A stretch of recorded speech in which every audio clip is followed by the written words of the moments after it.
before we move on, I just wanted to go back to 15.4, the recruitment of the doctor. I don't know if you saw the email when the announcement came out that they sent you. That we're gaining one. Are we in fact losing one too? You know what? I just did. There's a doctor meeting in March.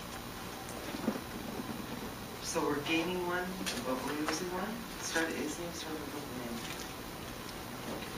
We heard anything about that from any of the committees that you're on? Yeah, it did come up in discussion at the regional forum. Yeah. And apparently, the lady had asked for some employment opportunity for her husband. I think it's some discussion has been on, and it seems like it's okay for a while. That's right. Yeah. Blair was touching on that. What was that employment opportunity for her husband? Is he a doctor? No.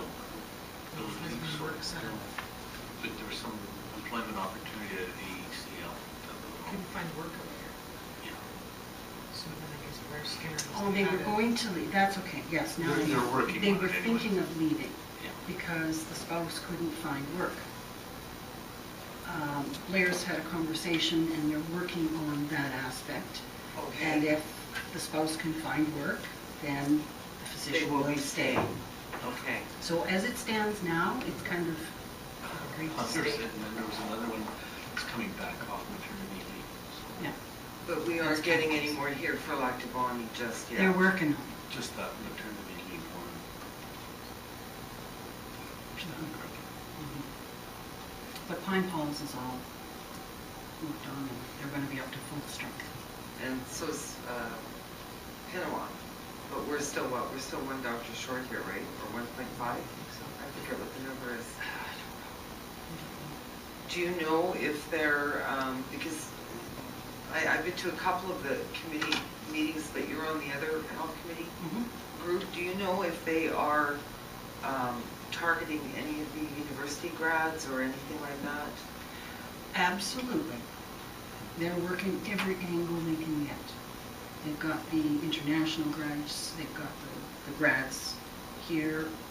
They're working everything.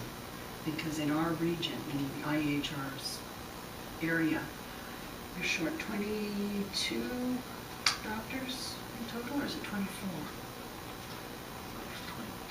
Sounds about right. Has council, to your knowledge over the years, ever talked about anything about offering any kind of additional incentives to try and attract young doctors to come here and stay here? Because, you know, it's very competitive. All these communities are in dire need of physicians. So what have we got that would better attract them to make them want to come here versus competing with another community?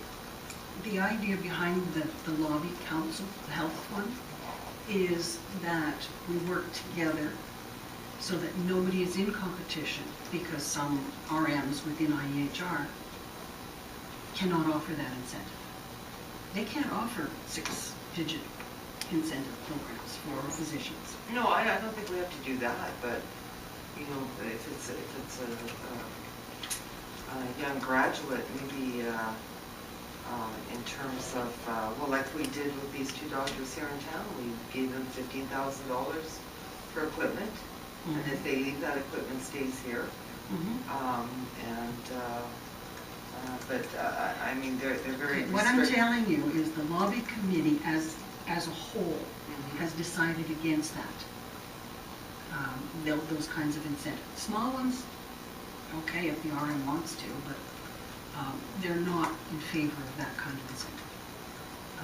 They did have 2 doctors who were given letters of offer, and they were refused because, one, they wanted 3-digit incentive to come, and they didn't want, or 6 figures, sorry, and they didn't want, it's time to go home, and they didn't want, they wanted to shorten their service agreement from 5 years to less. So the council, or the group that does sit together, IERHA cannot offer incentive. Well, I realize that. And if doctors come available they want to try and put them where they're needed the most. Like, initially, they wanted to get Pine Falls up and staffed and running so that the ER doesn't close down, and they're there. So at least we have one hospital we can go to.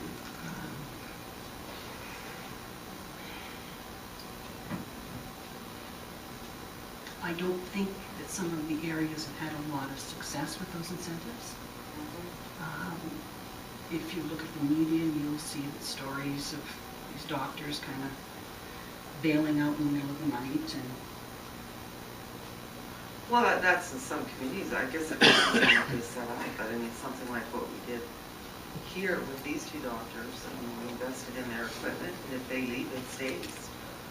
That's a good return on the investment.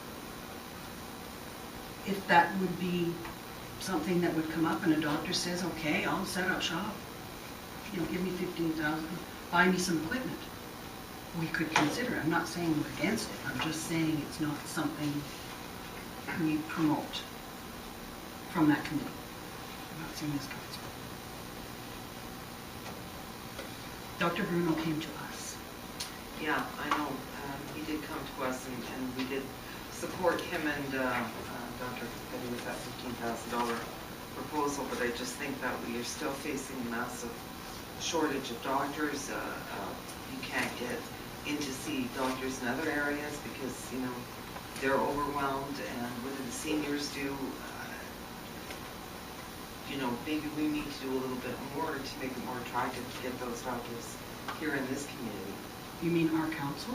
Yeah, maybe. We need to have more discussion on that to look at what we can do.